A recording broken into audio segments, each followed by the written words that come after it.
Salam sejahtera untuk kita semua. Pelajaran Sekolah Sahabat dengan tema utama Misi Allah, Misi Saya. Pelajaran ke-8, Misi kepada yang membutuhkan. Selasa, 21 November, para pengungsi dan imigran. Topik tentang imigran dan pengungsi telah menjadi sebuah bahan yang diperdebatkan dengan sangat sengit, secara khusus karena banyak sekali jumlah mereka saat ini. Apakah dipindahkan karena perang atau karena bencana alam, atau karena berharap untuk mendapatkan sebuah masa depan ekonomi yang lebih baik?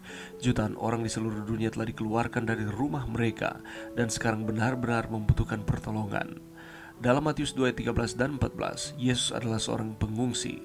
Orang tuanya di bumi, Yusuf dan Maria, dipaksa untuk meninggalkan Bethlehem dan mencari perlindungan di Mesir untuk meloloskan diri dari tangan Herodes yang akan membunuh Yesus.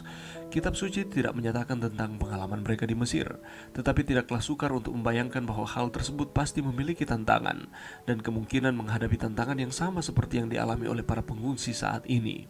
Kenyataannya, sepertinya paralel dengan kondisi bagaimana keluarga Yesus mencari perlindungan di tanah asing. Banyak agama-agama dan orang-orang yang tidak beragama mencari perlindungan di negeri-negeri yang baru.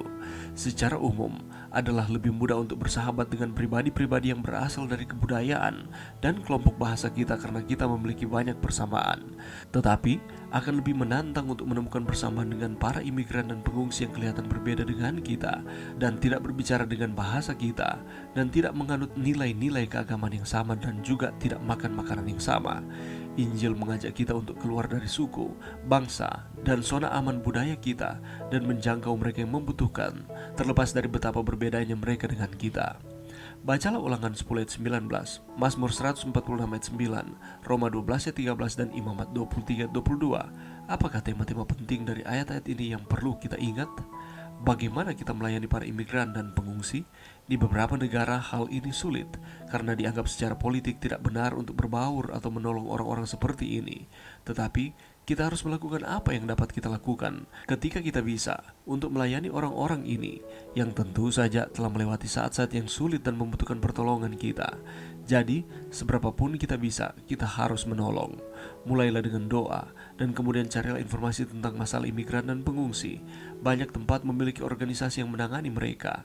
Anda bisa mulai bekerja dengan salah satu organisasi-organisasi ini, atau mungkin dengan Departemen Sekolah Sahabat di gereja lokal Anda bisa memulaikan satu pelayanan bagi para imigran dan pengungsi ini. Bahkan jika hanya sedikit, apakah yang dapat kamu lakukan untuk menolong para imigran dan pengungsi yang kamu kenal? Pelajaran yang bisa kita dapatkan pada saat ini. Keluaran 22:21 mengatakan, "Janganlah kau tindas atau kau tekan seorang asing, sebab kamu pun dahulu adalah orang asing di tanah Mesir." Saudaraku, terdapat 3 reaksi umum yang sering muncul ketika kita berhadapan dengan seorang yang tengah mengalami kesulitan hidup. Yang pertama, sikap merendahkan karena merasa memiliki kekuasaan lebih tinggi. Yang kedua, sikap acuh tak acuh yang membuat seseorang tidak merasa tergerak untuk memberikan bantuan. Dan ketiga, sikap penuh belas kasihan yang mendorong seseorang untuk memberikan pertolongan kepada yang membutuhkan. Di manakah posisi kita pada saat ini? Kehadiran sikap-sikap ini erat kaitannya dengan fokus hati seseorang. Hati yang terpusat pada diri sendiri cenderung mengabaikan keberadaan mereka yang hidup dalam keterbatasan. Sementara hati yang penuh belas kasihan akan mendorong individu untuk memberikan uluran tangan kepada yang menderita. Ketika melihat ke belakang, kepada sejarah, kehidupan golongan yang lemah seperti janda, orang asing, dan anak yatim seringkali disiksa dengan ketidakadilan. Pada masa tersebut, Allah memerintahkan kepada umatnya untuk tidak menindas mereka yang lemah. Allah mengingatkan akan masa ketika mereka sendiri menjadi orang asing yang menderita dan tertindas di Mesir, memberikan pemahaman betapa pahitnya hidup sebagai orang yang terpinggirkan. Pengalaman tersebut diharapkan menjadi pengingat bagi mereka untuk tidak menindas orang-orang yang berada dalam kondisi yang serupa. Harus menghargai, harus saling membantu bagi para pengungsi atau imigran yang sedang mengalami kesusahan. Yesus juga menegaskan akan pentingnya memiliki belas kasihan terhadap mereka yang mengalami kesulitan. Ajarannya menegaskan bahwa ketika kita melihat orang yang kelaparan atau kehausan, kita harus memberikan makanan dan minuman kepada mereka. Hal ini menunjukkan bahwa tanggung jawab untuk memperhatikan dan menunjukkan belas kasihan kepada janda, anak yatim, orang asing, orang yang terpinggirkan, dan mereka yang hidup dalam kesulitan adalah panggilan bagi kita yang telah menerima kasih dan anugerah dari Allah. Belas kasihan dan kepedulian terhadap yang lemah dan tertindas adalah karakteristik dari Allah kita.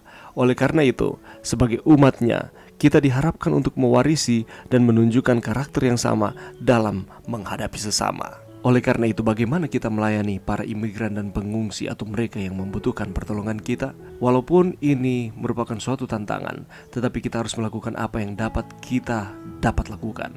Ketika kita bisa untuk melayani orang-orang ini yang tentu saja telah melewati saat-saat yang sulit dan membutuhkan pertolongan kita. Jadi, seberapapun kita bisa, kita harus menolong. Marilah kita mendoakan mereka dan melakukan sebisa mungkin apa yang bisa kita lakukan untuk mereka. Karena firman Tuhan katakan bahwa kita harus mengasihi Allah dengan segenap hati, segenap jiwa, segenap akal budi, segenap kekuatan kita. Dan janganlah lupa untuk kita mengasihi sesama manusia seperti diri kita sendiri. Dan pelajaran kita hari ini sedang membahas terkait dengan sesama manusia.